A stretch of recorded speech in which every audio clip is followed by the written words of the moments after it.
بسم الله الرحمن الرحيم. سبح اسم ربك الأعلى الذي خلق فسوى والذي قدر فهدى والذي أخرج المرعى فجعله غثاء أحوى سنقرئك فلا تنسى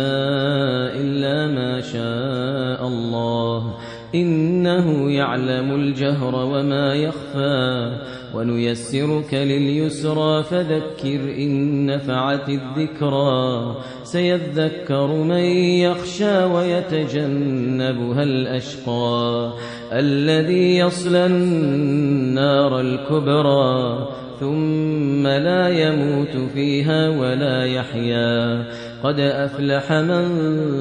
تزكى وذكر اسم ربه فصلى بل تؤثرون الحياة الدنيا والآخرة خير